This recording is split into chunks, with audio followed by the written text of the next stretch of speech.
Brothers, there are caricatures of men flooding your screen right now. Cartoon versions of masculinity dressed up as strength. They shout from behind filters and funnels, promising manhood in 10 easy steps. Eat this, lift that, buy my program, copy my confidence.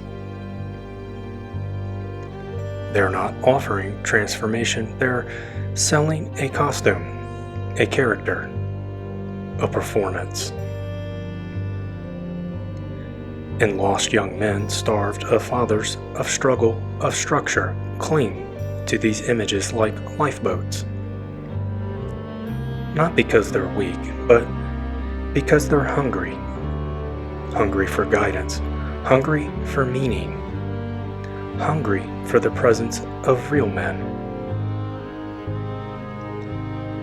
The tragedy isn't that they're searching, it's that what they're offered is so hollow. So, before we talk about how to become a man, let's be clear about what you're actually trying to become. Not alpha, not admired, but complete. Not as a product, but as a presence. A man who builds, who commands, who leads. If you don't know what the destination is, you'll follow anyone who offers you a map. And that's how the charlatans win. They begin with the truth. Modern men have been abandoned. And they're right. The crisis is real. But then, in the vacuum left by the collapse of fathers and crumbling cultures, they offer their solution. And their solution always looks the same. Not initiation, but imitation. Not structure, but status. Not honor, but attention, aesthetics, and sex. They break the taboo around masculinity, and when the smoke rises, they step in, not to restore anything sacred, but to turn manhood into a product. They gain power not because they lie, but because they tell half-truths that never lead to completion. What they sell is manhood without soul, form without spine. And that's the cycle we must end.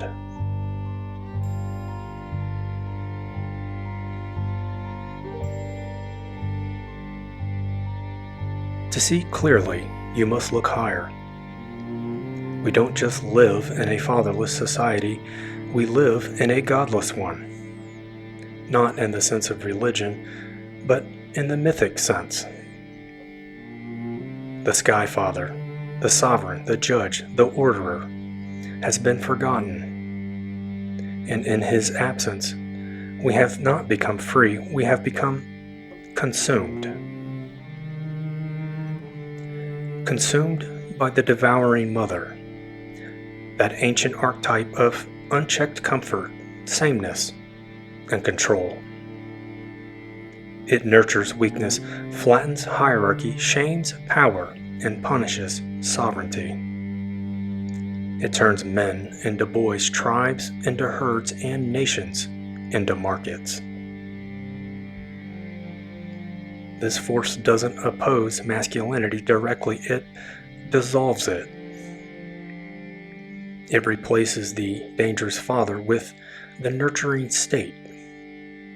It replaces hierarchy with equality, courage with therapy, strength with submission.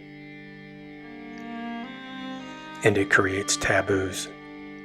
Taboos around brotherhood, honor, hierarchy, and discipline. Anything that might threaten the maternal hive. And once those taboos are in place, the charlatan steps in. He exploits the very absence the taboo created, feeding starving men a poison that feels like purpose. But the antidote to this isn't outrage. It isn't lifestyle. It's agency.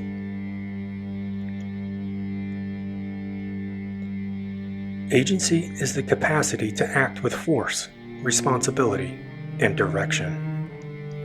It's what separates a man from a victim, a king from a pawn.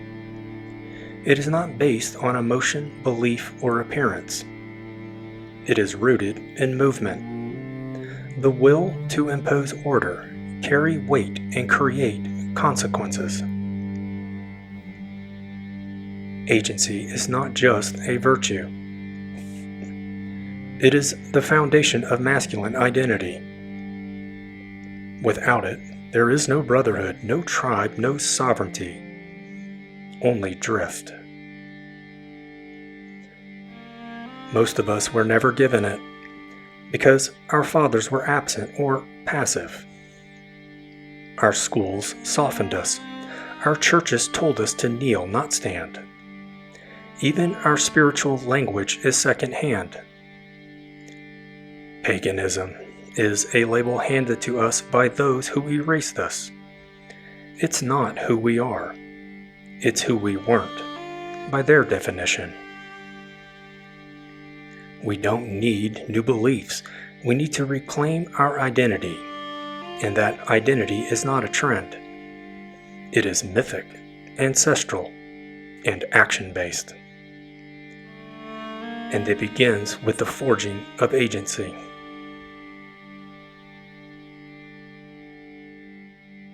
Agency is not created in theory. It is forged through 5 conditions, and they are not optional. The first is struggle. A man must suffer willingly. Hardship is the crucible. No struggle, no sovereignty. If life has not tested you, you must test yourself. Cold, iron, hunger, pain. These are not punishments. They are the gatekeepers to strength. A man who has never bled for something he chose will never lead. The second is brotherhood. You must surround yourself with men who demand your strength, not your comfort. A lone man can survive, but only a warband can build. Brotherhood tempers you. It confronts your ego, calls out your weakness, and holds you accountable. It gives you courage, because when men fight shoulder to shoulder, they remember they are not alone. And third is hierarchy. Agency requires structure. Not blind obedience, but noble submission to something higher. Oath, tribe, order, God. Chaos breeds softness. Hierarchy breeds men. You cannot build anything lasting without order, and you are not free until you choose whom you will serve. And the fourth is mythos. Our ancestral stories are not bedtime tales. They are blueprints. Thor lifts, Odin sacrifices, Tyr gives his hand, Balder dies because a tribe failed to form Höder into a man. These are not metaphors, they are models. Our gods don't ask us to believe, they demand that we act. They show us how to bleed, lead, endure, and rise. And fifth, standards. Set not by trend, but by blood and history. Your ancestors held a line. You either raise it or you break it. Discipline, clarity, courage. These are not optional for men who want to build a tribe. If you don't live by a code, you will live by the algorithm, and the algorithm will unmake you. This is how I found it.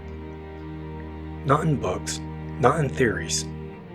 In pain, in failing, in lifting, in holding the line, in burying my excuses, in building my body and my tribe, in being broken and choosing to rebuild.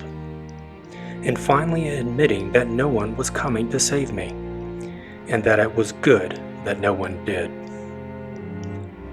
Because a man who saves himself becomes someone others can follow. Agency does not care how you feel, it cares what you do. It's not perfection, it's motion. It's not reaction, it's responsibility. It's not alpha, it's real. So stop performing masculinity and start embodying it.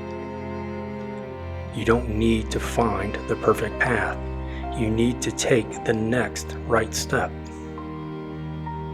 Organize your space, build your body, speak with clarity, form a warband, make your word law, live from myth, serve something higher.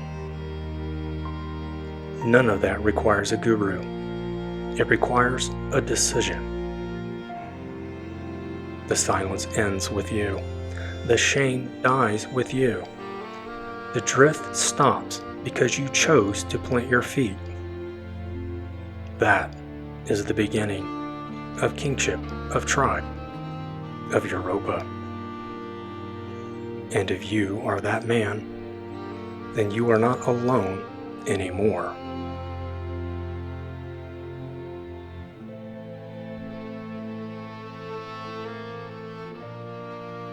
Until next time.